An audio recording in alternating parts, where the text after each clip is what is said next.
Radhe Radhe everyone. Pride সাহিত্য YouTube চ্যানেলে তোমাদের স্বাগত জানাই।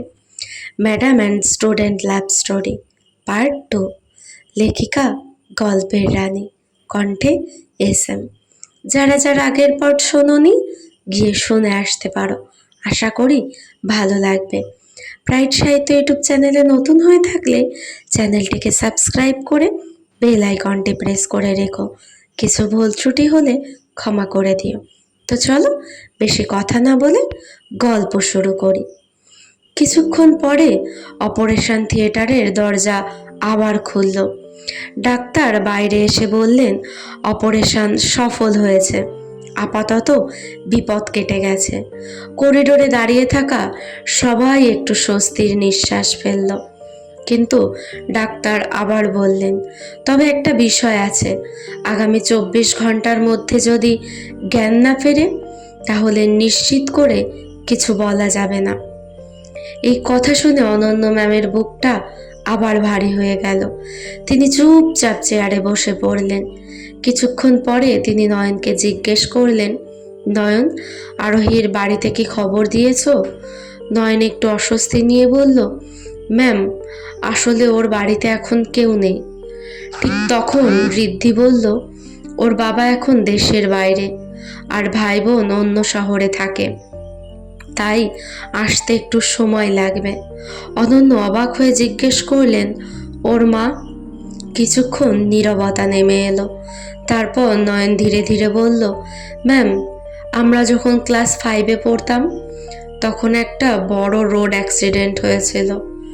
সায়ন্তী চোখ নামিয়ে বলল, সেই দুর্ঘটনায় আরোহীর মা মারা যান। অনন্য চুপ হয়ে গেলেন। নয়ন আবার বলল, আরোহী নিজের চোখের সামনে তার মাকে মারা যেতে দেখেছিল। ঋদ্ধির গলায় কষ্ট স্পষ্ট। তারপর থেকেই ও পুরো বদলে যায়। আগে খুব শান্ত মেয়ে ছিল। কাব্য দীর্ঘশ্বাস ফেলে বলল, তারপর থেকে ও খুব একা হয়ে যায়। বাবা সব সময় ব্যস্ত, বাড়িতে কেউ থাকতো না, তাই ও নিজের মতো বড় হয়েছে। নয়ন ধীরে বলল, সবাই ওকে বেপরোয়া বলে, কিন্তু আসলে ও খুব একা ম্যাম। এই কথা শুনে অনন্য ম্যামের চোখ ভিজে উঠল। তিনি ধীরে ধীরে আইসিইউর কাচের জানলার দিকে তাকালেন। ভেতরের বিছানায় শুয়ে আছে আরোহী, মাথায় ব্যান্ডেজ, শরীরে অনেক তার আর যন্ত্র। অনন্যা ধীরে ফিসফিস করে বললেন, তুমি এতটাই একা ছিলে, আমি জানতামই না। তারপর তিনি ধীরে দরজা খুলে ভেতরে ঢুকলেন। চেয়ারটা টেনে নিয়ে আরোহীর বিছানার পাশে বসে পড়লেন। নরম গলায় বললেন, আরোহী, তুমি তো সাহসী মেয়ে, এখন হার মানতে পারো না। আরোহী তখন অচেতন, কিন্তু অনন্য তার হাতটা আলতো করে ধরে বসে রইলেন। সেই মুহূর্তে তিনি বুঝতে পারলেন এই মেয়েটা তার জীবনে কতটা গভীরভাবে জড়িয়ে গেছে। রাত অনেক হয়ে গেছে। হাসপাতালের করিডোর প্রায় ফাঁকা, নরম আলো, চারপাশে নিস্তব্ধতা। আইসিইউর ভেতরে আরোহী নিঃশব্দে শুয়ে আছে, মাথায় ব্যান্ডেজ, পাশে মেশিনের হালকা বিপ বিপ শব্দ। চেয়ারে বসে আছে অনন্য ম্যাম। সারাদিন তিনি কোথাও যাননি, চোখে ক্লান্তি, তবু দৃষ্টিসরণী আরোহীর দিক থেকে। তিনি ধীরে আরোহীর হাতটা ধরে বললেন, তুমি তো সব সময় এত শক্ত, এখন কেন এত চুপ হয়ে গেলে? কোনো উত্তর নেই। অনন্য হালকা হাসলেন, কিন্তু তার চোখে জল। তুমি জানো, আজ সবাই বলছে তুমি নাকি খুব বেপরোয়া, ঝগড়াটে। তিনি একটু থামলেন, কিন্তু আমি জানি তুমি আসলে খুব সাহসী। হঠাৎ আরোহীর আঙুলটা একটু নড়ে উঠল। অনন্য একদম স্থির হয়ে গেলেন। তিনি দ্রুত সামনে ঝুঁকে বললেন, আরোহী। আবার আঙুলটা একটু কাঁপল। অনন্যর চোখ বড় হয়ে গেল। আরোহী, তুমি শুনতে পাচ্ছ? তিনি তাড়াতাড়ি নার্সকে ডাকতে যাবেন, ঠিক তখনই আরোহীর ঠোঁট একটু নড়ল। খুব আস্তে একটা শব্দ বের হলো, ম্যাম। অনন্যর বুক কেঁপে উঠল, তার চোখ ভিজে গেল।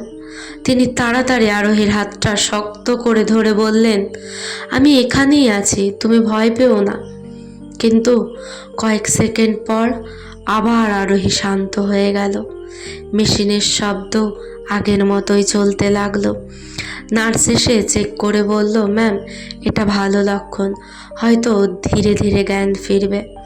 অনন্য আবার চেয়ারে বসে পড়লেন। তিনি ধীরে আরোহীর কপালের কাছে তাকিয়ে বললেন, তুমি ফিরে আসো আরোহী, প্লিজ। আইসিইউর সেই নীরব রাতে প্রথমবার অনন্য নিজের মনের সত্যিটা অনুভব করলেন।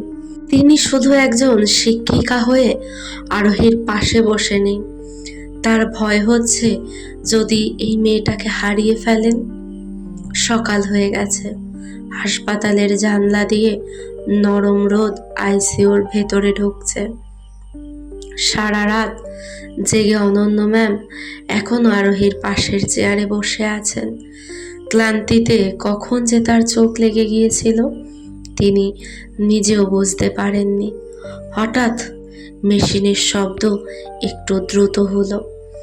বিছানায় শুয়ে থাকা আরোহীর আঙুল আবার নড়ল। সে ধীরে ধীরে তার চোখের পাতা কাঁপতে লাগলো। কিছু সেকেন্ড পর সে আস্তে আস্তে চোখ খুলল। চারপাশটা ঝাপসা লাগছিল। সে একটু নড়ার চেষ্টা করতেই পাশে বসে থাকা অনন্য ম্যামের ঘুমটা ভেঙে গেল। অনন্য চোখ খুলে সামনে তাকাতেই দেখলেন আরোহী তার দিকে তাকিয়ে আছে। অনন্যর মুখে অবাক আর স্বস্তির মিশ্র অভিব্যক্তি ফুটে উঠল। তিনি তাড়াতাড়ি সামনে ঝুঁকে বললেন, আরোহী, তুমি জেগে উঠেছ? আরোহী দুর্বল গলায় বলল, ম্যাম, আপনি এখানে? অনন্য হালকা হাসলেন, কিন্তু তার চোখে জল জমে উঠেছে। হ্যাঁ, আমি এখানেই ছিলাম। আরোহী একটু অবাক হয়ে তাকিয়ে রইল। তার কণ্ঠ দুর্বল, খুব দুর্বল। মেয়েটা বেঁচেছে তো? অনন্য তার হাতটা আলতো করে ধরে বললেন, হ্যাঁ, সে পুরোপুরি নিরাপদ, তোমার জন্যই। আরোহীর ঠোঁটে খুব ছোট্ট একটা হাসি ফুটল। কিছুক্ষণ পর সে আস্তে বলল, তাহলে ঠিক আছে। অনন্য অবাক হয়ে বললেন, তুমি নিজের কথা ভাবছো না? আরোহী চোখ বন্ধ করতে করতে বলল, আমি তো ঠিক আছি ম্যাম। ঠিক তখনই নার্স আর ডাক্তার ভেতরে ঢুকলেন। ডাক্তার হাসতে হাসতে বললেন, ভালো খবর, পেশেন্টের জ্ঞান ফিরে এসেছে। বাইরে অপেক্ষা করা কাব্য, নয়ন, ঋদ্ধি আর সায়ন্তনী খবরটা শুনে দৌড়ে এসে দাঁড়ালো। কিন্তু ভেতরে ঢোকার আগে তারা কাচের ভেতর দিয়ে একটা দৃষ্টি দেখল। অনন্য ম্যাম চুপচাপ আরোহীর হাত ধরে বসে আছেন। আরোহী দুর্বল চোখে তার দিকে তাকিয়ে আছে। নয়ন আসতে বলল, দেখেছিস ম্যাম ওর জন্য কতটা চিন্তা করছে? সায়ন্তনী হালকা হাসল। মনে হয় আরোহীর জীবনে প্রথম কেউ সত্যি ওকে এতটা নিয়ে ভাবছে।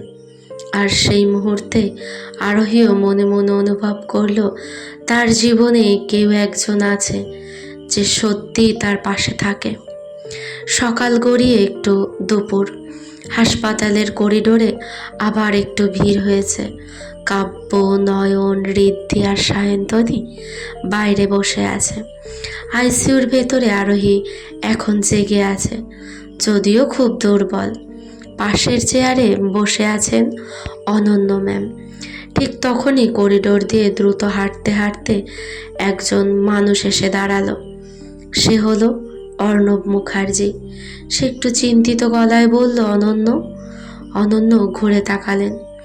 অর্ণবকে বললেন, তুমি এখানে? অর্ণব কাছে এসে বলল, আমি খবর পেয়েছি, তাই তাড়াতাড়ি চলে এলাম। তুমি ঠিক আছো তো? অনন্য মাথা নেড়ে বললেন, আমি ঠিক আছি, কিন্তু আরোহী খুব আহত হয়েছিল। অর্ণব আইসিইউর ভেতরে তাকালো। বিছানায় শুয়ে থাকা আরোহীকে দেখে সে কিছুক্ষণ চুপ করে রইল। ঠিক তখনই ভেতর থেকে আরোহী দুর্বল গলায় বলল, ম্যাম। অনন্য তাড়াতাড়ি তার দিকে ঝুঁকে পড়লেন। হ্যাঁ আরোহী, আমি এখানেই আছি। অর্ণব সেই দৃশ্যটা দেখছিল। অনন্যর চোখে যে চিন্তার যত্ন দেখা যাচ্ছিল, সেটা সে আগে খুব কমই দেখেছে।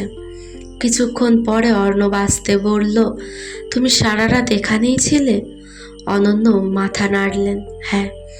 অর্ণব একটু চুপ করে রইল, তারপর শান্ত গলায় বলল, এই মেয়েটা তোমার কাছে খুব গুরুত্বপূর্ণ, তাই না? অনন্য প্রশ্নটা শুনে একটু থেমে গেলেন।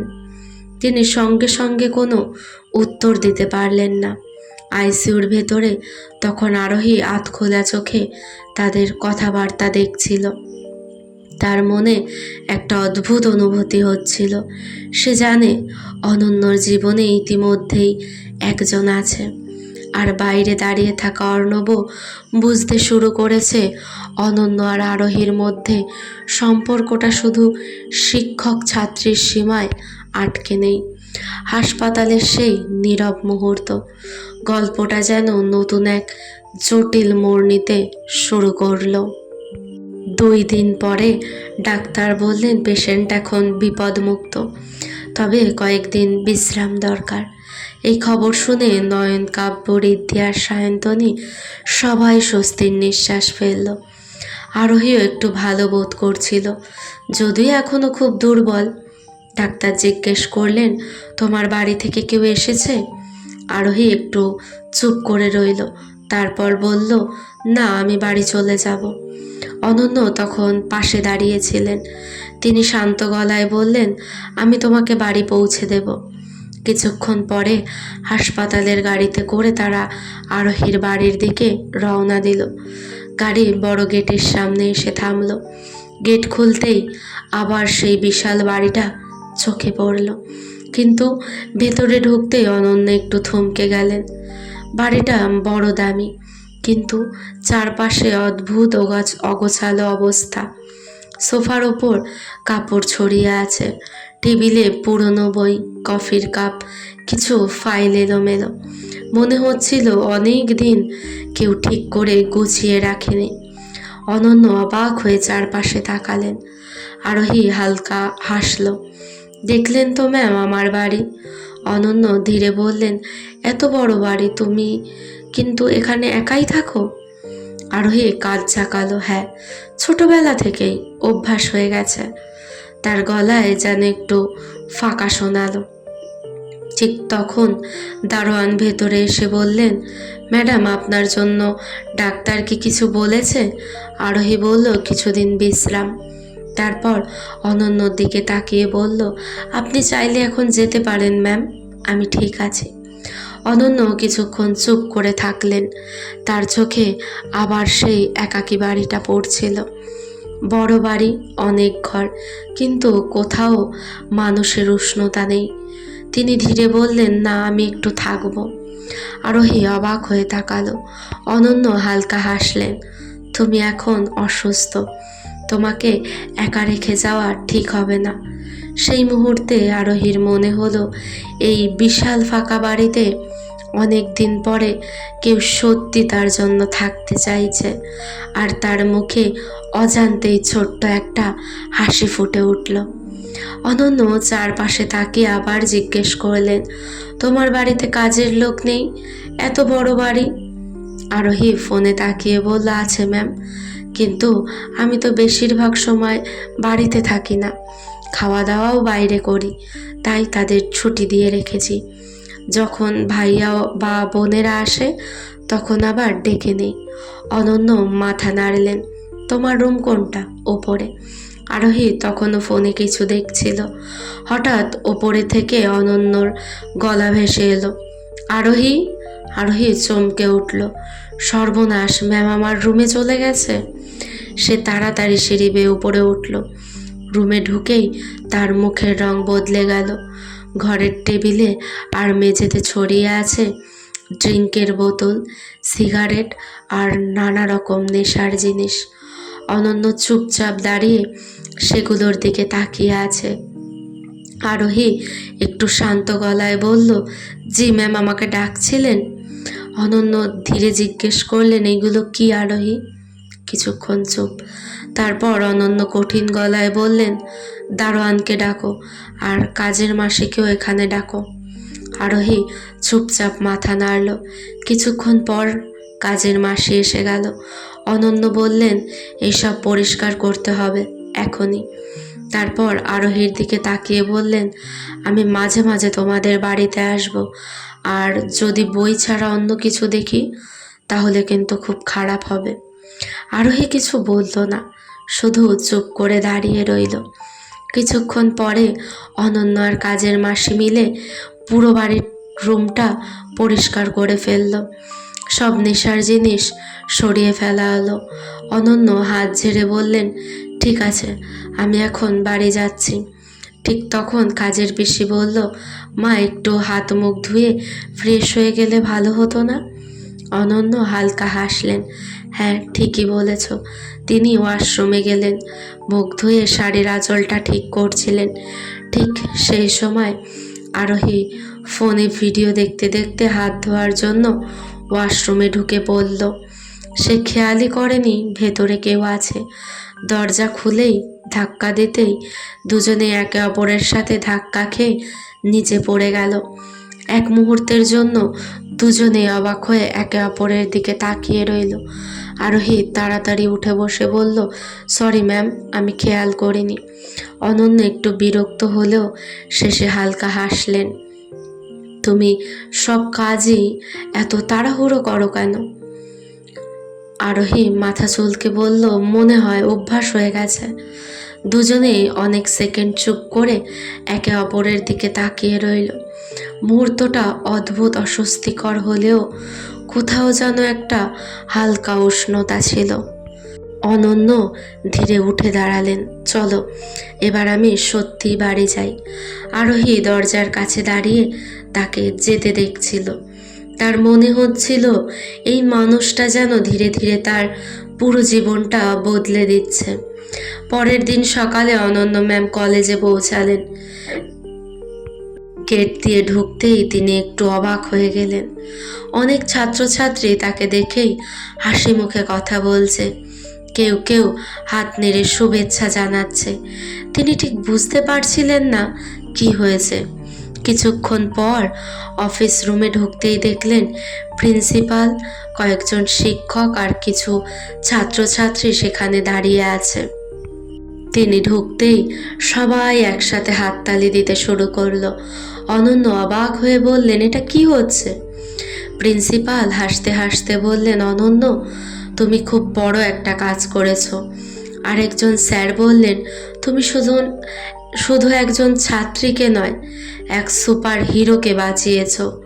অনন্য একটু অবাক হয়ে বললেন, সুপার হিরো? একজন ছাত্রী হাসতে হাসতে বলল, আরোহী ম্যাম, সে তো মেঘলাকে বাঁচাতে নিজের জীবন ঝুঁকিতে ফেলেছিল। আরেকজন যোগ করল, আর আপনি যদি রক্ত না দিতেন তাহলে হয়তো ও বাঁচত না। ঘরের ভেতর আবার হাততালি পড়ে গেল। অনন্য একটু লজ্জা পেয়ে শুধু হালকা মুচকি হাসলেন, কিন্তু তার মনে তখন অন্য একটা দৃশ্য ভেসে উঠেছিল। গতকালের সেই মুহূর্ত, যখন ওয়াশরুমে হঠাৎ ধাক্কা লেগে তিনি আর আরোহী দুজনে একেবারে কাছে পড়ে গিয়েছিলেন। এক মুহূর্তের জন্য তাদের চোখে চোখ পড়েছিল। সেই অদ্ভুত নীরব মুহূর্তটা এখন তার মনে আছে। অনন্য দ্রুত সেই চিন্তাটা মাথা থেকে সরিয়ে দিলেন। নিজেকে বললেন, না, আমাকে এসব ভাবা ঠিক না। ঠিক তখনই তার ফোনটা হালকা কাঁপলো। স্ক্রিনে একটা মেসেজ, আরোহী। মেসেজে শুধু লেখা, ম্যাম, আজ আপনি কলেজে গেছেন? অনন্য কয়েক সেকেন্ড ফোনের দিকে তাকিয়ে রইলেন। তার ঠোঁটে অজান্তে একটা ছোট্ট হাসি ফুটে উঠল। সেদিন দুপুরে ক্লাস শেষ হওয়ার পরও অনন্য ম্যামের মনটা অদ্ভুত অস্থির ছিল। বারবার তার মনে পড়ছিল হাসপাতালের সেই রাত, আরোহীর দুর্বল মুখ, আর তার সেই প্রশ্ন, মেয়েটা বেঁচেছে তো।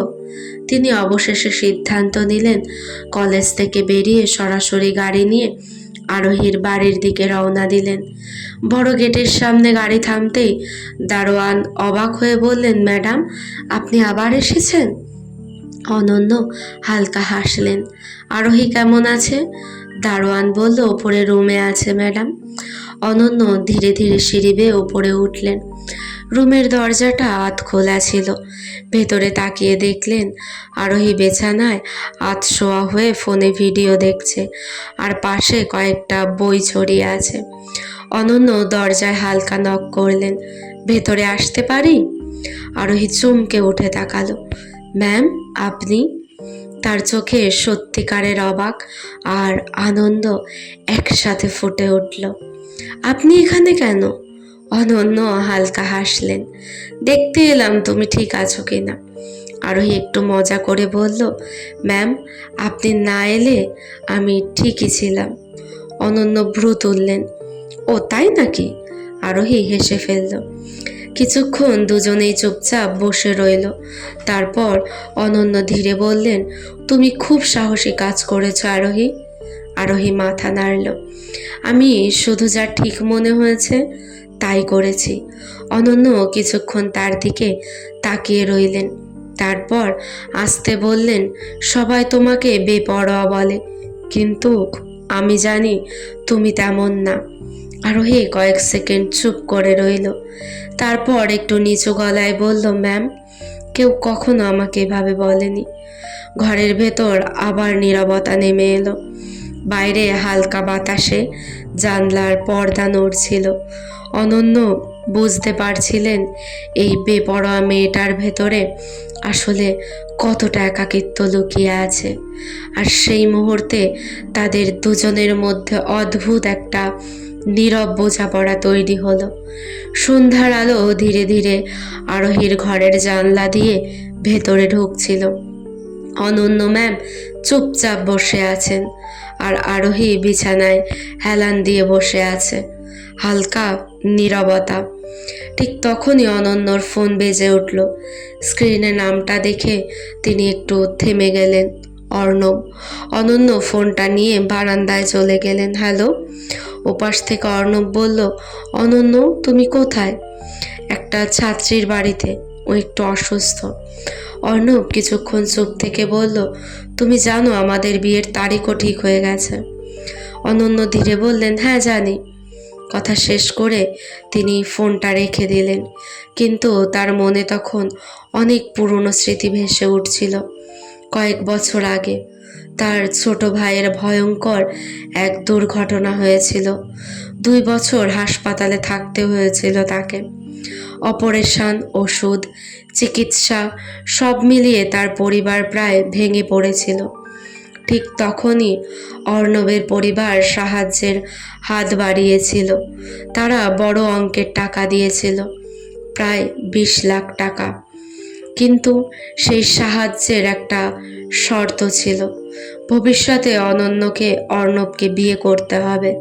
অনন্য নিজের ভাইয়ের জীবন বাঁচানোর জন্য তখন সেই শর্ত মেনে নিয়েছিল। আজও সেই ঋণ আর দায়িত্বের ভার তার কাঁধে আছে। বারান্দায় দাঁড়িয়ে তিনি ধীরে নিঃশ্বাস ফেললেন। ঠিক তখনই ভেতর থেকে আরোহীর গলা এলো, ম্যাম, আপনি কোথায় গেলেন? অনন্য ঘরে ফিরে এলেন। আরোহী হেসে বলল, আমি ভাবছিলাম আপনি হয়তো চলে গেছেন। অনন্য মাথা নাড়ল, না, আমি এখানেই আছি। আরোহী একটু মজা করে বলল, ভালোই হয়েছে, এই বাড়িতে সাধারণত কেউ থাকে না। অনন্য চারপাশে তাকালেন। এই বিশাল বাড়ির মধ্যে একটা অদ্ভুত একাকিত্ব আছে। তিনি তখনও জানতেন না আরোহী আসলে দেশের সবচেয়ে বড় ব্যবসায়ীদের একজনের মেয়ে। কারণ আরোহী সবসময় সবার মতোই সাধারণ জীবনযাপন করে। আর অন্যদিকে অর্ণব জানে না এই বেপরোয়া মেয়েটা আসলে কত বড় পরিবারের। এই 3 জনের জীবনে লুকিয়ে আছে অনেক অজানা সত্য, আর সেই সত্যগুলো সামনে এলে তাদের সম্পর্ক হয়তো পুরো বদলে যাবে। কয়েক সপ্তাহ পরে আরোহীর শরীর পুরোপুরি ভালো হয়ে গেছে। ডাক্তারের অনুমতি নিয়ে সে আবার কলেজ যেতে শুরু করলো। কলেজে ঢুকতেই সবাই তাকে ঘুরে ধরলো। আরোহী, এখন কেমন আছো? তুই তো পুরো হিরো হয়ে গেছিস। আরোহী একটু লজ্জা পেয়ে শুধু হাসলো। দূরে দাঁড়িয়ে অনন্য ম্যাম সব দেখছিলেন, তার মুখেও গর্বের হাসি। ঠিক সেই সময় প্রিন্সিপাল ঘোষণা দিলেন, আগামী মাসে কলেজে বড় সাংস্কৃতিক অনুষ্ঠান হবে। এই অনুষ্ঠানের দায়িত্ব আমরা দুজনকে দিচ্ছি, অনন্য ম্যাম আর আরোহী। সবাই হাততালি দিল। আরোহী অবাক হয়ে বলল, ম্যাম, আমরা একসাথে কাজ করব? অনন্য হেসে বললেন, হ্যাঁ, এবার কিন্তু সিরিয়াস হতে হবে। এরপর থেকে প্রতিদিনই তারা একসাথে অনুষ্ঠান নিয়ে কাজ করতে লাগলো। কখনো স্টেজ প্ল্যান, কখনো প্রোগ্রামের তালিকা, কখনো ছাত্রছাত্রীদের প্র্যাকটিস দেখা। এই কাজের মধ্যেই তাদের মধ্যে ধীরে ধীরে এক অদ্ভুত বন্ধুত্ব তৈরি হতে লাগলো।